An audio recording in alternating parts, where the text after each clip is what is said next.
दोस्तों नमस्कार, आदाब, सत श्री अकाल। उर्मिलेश संवाद के इस कार्यक्रम में आपका बहुत-बहुत स्वागत है। मैं हूं उर्मिलेश। भारत के मुख्य न्यायाधीश जस्टिस बी आर गवई मुख्य न्यायाधीश का पद संभालने के बाद कल पहली बार अपने गृह प्रदेश गए, यानी महाराष्ट्र। वह अमरावती के रहने वाले हैं। तो महाराष्ट्र के राजधानी मुंबई में उनका एक बहुत बड़ा अभिनंदन समारोह आयोजित था। और जहां तक मेरी जानकारी है, इसको बार काउंसिल ऑफ महाराष्ट्र और गोवा बार काउंसिल, इन्होंने मिलकर किया था। अन्य गणमान्य लोग भी थे। सुप्रीम कोर्ट के एक जज भी गए थे, जो आ, गवई साहब के साथ अपने युवा दिनों में दोनों माननीय न्यायाधीशों ने, न्यायमूर्तियों ने साथ साथ नागपुर कोर्ट में वकालत शुरू की थी। तो ये जो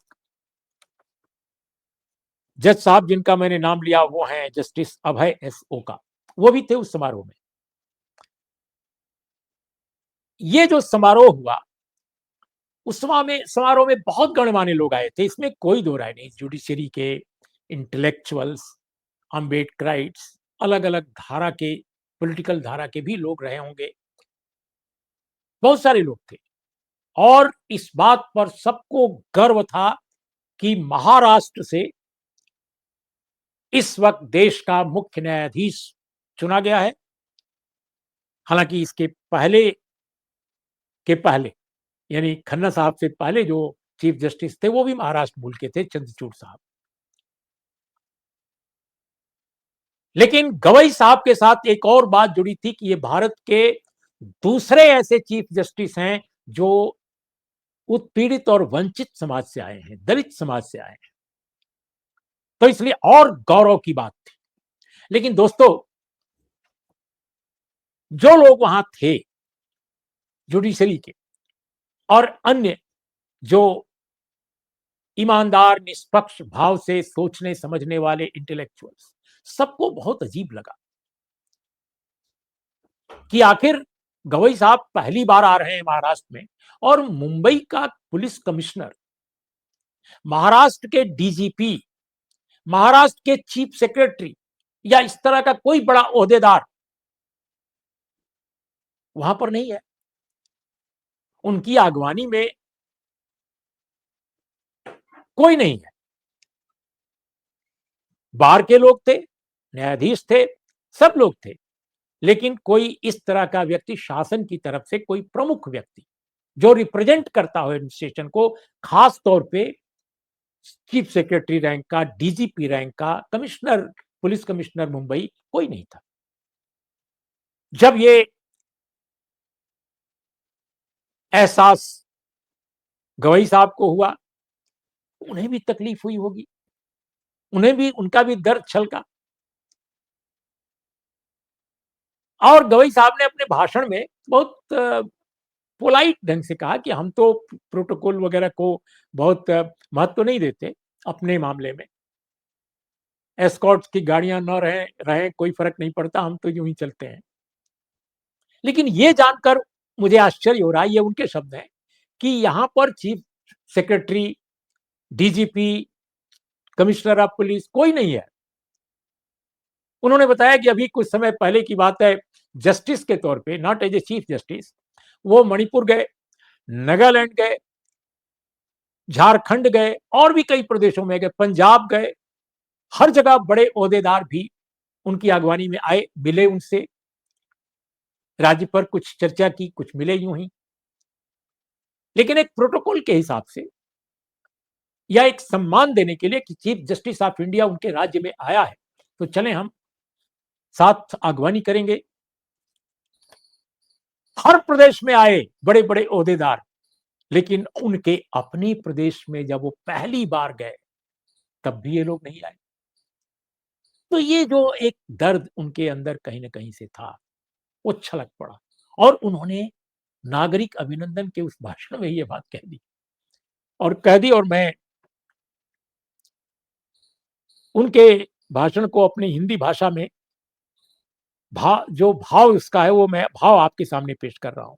उन्होंने कहा कि मैं प्रोटोकॉल या इस तरह के अफ़सरी सम्मान में रुचि मेरी नहीं है, लेकिन मुख्य न्यायाधीश बनने के बाद भारत का पहली बार अपने सूबे में आया हूँ और आश्चर्य है कि यहाँ की संवैधानिक संस्थाओं के शीर्ष लोगों की अनुपस्थिति कुछ अचरज जगाने जगाने वाली है, इसीलिए बोल दिया। अ, उनका कहना है कि संवैधानिक संस्थाओं के जो लोग हैं, एक-दूसरे का सम्मान अगर नहीं करेंगे, तो ये भी एक सवाल है। इस तरह की बात उन्होंने कुछ कही। हम एग्ज़ैक्टली वो सेंटेंस नहीं पढ़ पा रहे हैं, लेकिन ये बात उन्होंने कही। दोस्तों, चीफ जस्टिस ऑफ इंडिया अगर प्रोटोकॉल के हिसाब से देखा जाए, तो एक बहुत महत्वपूर्ण पद है। लेकिन प्रोटोकॉल के हिसाब से नहीं, मैं तो बार-बार कह रहा हूँ कि महाराष्ट्र, जहाँ की पैदाइश वो है, जहाँ उनका बचपन बीता, जहाँ उन्होंने वकालत शुरू की, वहाँ वो आदमी पहली बार गया और अगर ये लोग नहीं आते तो कैसा लगेगा? तो एक सवाल उठेगा मेरे जैसे आदमी के दिमाग में, किसी भी आदमी के दिमाग में, कि क्या इसलिए कि वंचित समाज से वो हैं? क्या ये स्थिति दूसरे अन्य न्यायाधीशों के बारे में भी कभी हुई? मैं नहीं जानता। मेरे पास कोई रिकॉर्ड नहीं है। लेकिन ये सवाल तो उठ सकता है। महाराष्ट्र के दलित, वंचित, उत्पीड़ित वर्गों के बीच में उठ सकता है। और मैंने कुछ लोगों से बात की। अभी मैंने पुणे में बात की, मुंबई में बात की, फ़ोन पे मैंने बात की। मैं चाहता तो उनको इसमें लाता भी प्रोग्राम में। लेकिन वो व्यस्तता की वजह से मैंने सोचा कि चलो आप अपना काम करो, कोई बात नहीं। लेकिन उनके मैंने मनोभाव देखे और वे लोग भी ये बात कह रहे थे कि न जाने क्यों ऐसा किया गया। गवई साहब के मामले में तो ज्यादा संवेदनशील होकर महाराष्ट्र की सरकार को आदेश देना चाहिए था, अपने चीफ सेक्रेटरी को, अपने डीजीपी को, अपने कमिश्नर्स को, अन्य लोगों को, कानून मंत्री को या जो भी, कि भाई आप जरूर वहां रहे।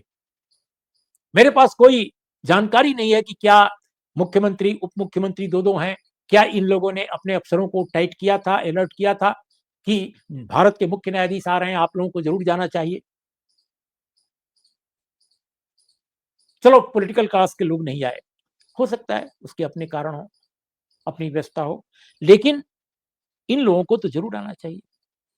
लेकिन जब ये बात कह दी गवई साहब ने और ये सबको मालूम हो गई, तब जब चैतन्य भूमि गए, बाबा साहब भीमराव अंबेडकर को अपना सम्मान प्रकट करने, उनकी स्मृति में नमन करने, गवई साहब जब चैतन्य भूमि पहुंचे उस कार्यक्रम के बाद, तो वहां पर चीफ सेक्रेटरी, डीजीपी सब मौजूद थे। आए लेकिन देर करके आए, उस कार्यक्रम में नहीं आए जो उनका मुख्य कार्यक्रम था। बहरहाल गवई साहब की माताजी, उनकी धर्मपत्नी, सब लोग मौजूद थे और उनको चाहने वाले, उनको पसंद करने वाले बहुत सारे लोग मौजूद थे और ज़ाहिर है वो जहाँ-जहाँ जाएँगे, मैं उनके कार्यक्रमों के बारे में विस्तार से नहीं जानता कि क्या-क्या है। लेकिन जहाँ-जहाँ वो जाएँगे उनको उनकी अगवानी करेंगे लोग, उनका खैर मकदम करेंगे, क्योंकि महाराष्ट्र में वैसे भी अम्बेडकर आंदोलन जो है, अम्बेडकरी आंदोलन, उसका काफ़ी प्रभाव है। राजनीति में वो भले ताकतवर न हो, लेकिन समाज में वो बहुत ताकतवर है। तो समाज उनका खैर मकदम करेगा, वो जहाँ-जहाँ जाएँगे। अफ़सर करें ना करें, क्या फ़र्क पड़ता है? तो ये बात अच्छी बात है कि